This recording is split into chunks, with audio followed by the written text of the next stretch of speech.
Salut, c'est Charles Dran avec l'équipe dans 5 minutes. On s'intéresse aux sciences, à l'histoire et à l'actualité.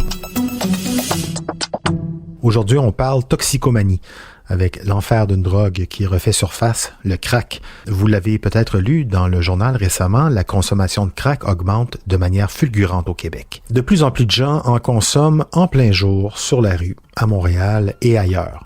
Pourquoi est-ce que le crack connaît une telle popularité auprès des consommateurs de drogue dure? Qu'est-ce que c'est, le crack, en fait? D'où ça vient exactement et qu'est-ce que ça fait au cerveau? Voici Véronique Morin. Au début des années 80, l'Amérique connaît une abondance de cocaïne.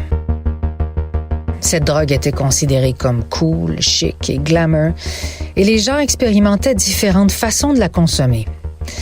Dans un livre qui vient de paraître, When Crack Was King, l'auteur Donovan Hicks Ramsey retrace l'existence d'un groupe d'étudiants en chimie de l'Université de Berkeley en Californie qui aurait eu l'idée de mélanger de la cocaïne à de l'eau et du bicarbonate de soude. La substance résultante était une forme très puissante de cocaïne qui était fumée plutôt que reniflée, provoquant un effet peu coûteux, immédiat et intense. C'était le début du freebase, appelé crack. C'est ainsi que ce stimulant fait son entrée sur le marché noir des drogues dures des grandes villes des États-Unis à la fin de 1984.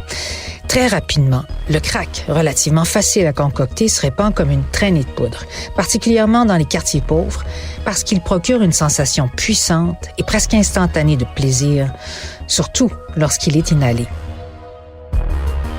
Ces vapeurs montent directement au cerveau et en moins de 10 secondes, relâchent la dopamine, l'hormone du plaisir que nous produisons naturellement lorsque nous sommes heureux. Mais avec une inhalation de crack, cette dopamine se décuple dans le système de façon explosive, procurant un sentiment d'euphorie intense où le consommateur se sent invincible, extraordinairement heureux. Sauf que l'effet se dissipe rapidement. On rapporte entre 5-10 minutes plus tard. Et à ce moment, cette drogue, de la catégorie des stimulants, alors que ses effets s'estompent, la dopamine chute drastiquement, laissant le consommateur dans un état de vide et dépressif, si profond qu'il sent un besoin irrésistible de reconsommer, et encore, pour toujours. Maintenir l'état d'extase que le crack lui procure et lui permettant de s'évader de sa triste réalité de pauvre et d'itinérant et de tous les stigmas qui s'y rattachent. Le crack lui procure donc une libération instantanée, mentale, mais aussi physique, en apparence. Malheureusement, en réalité, le consommateur de crack se néglige et détruit son corps, les lèvres brûlées à force de les coller sur sa pipe de verre brûlante. Il endommage ses poumons, son cœur, ses muscles. Puis des plaies peuvent apparaître sur son corps, surtout s'il est envahi par la sensation d'insectes sous sa peau, due à des hallucinations qu'une forte consommation peut provoquer, et lors de sevrage, provoquant le besoin de se gratter à outrance.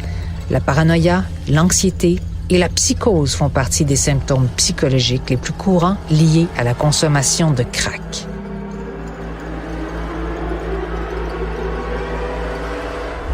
Dans le livre When Crack Was King, Donovan Hicks Ramsey raconte que l'épidémie de crack était sans doute la crise la moins étudiée de l'histoire américaine. Il soutient même qu'il y a eu une amnésie collective entourant cette drogue avec des conséquences sociales et économiques désastreuses. Et aujourd'hui, alors qu'on parle beaucoup, avec raison, de la crise des opioïdes, on a tendance à ignorer le fait que le crack est de retour en force, parce qu'il ne coûte pas cher, qu'il est relativement facile à se procurer et très certainement parce que l'illusion du plaisir qu'il procure répond à une détresse psychologique et sociale que surtout les moins bien nantis ressentent. Ouais, c'est un problème qui nous concerne tous comme société. Pas besoin de marcher longtemps dans les centres-villes, mais pas uniquement pour être témoin du drame que ça provoque, la détresse dans laquelle les consommateurs se retrouvent. Heureusement, il est possible de s'en sortir. Il existe des ressources. Beaucoup de centres d'intervention en toxicomanie peuvent aider un peu partout dans la province. Merci Véronique Morin, c'était en 5 minutes.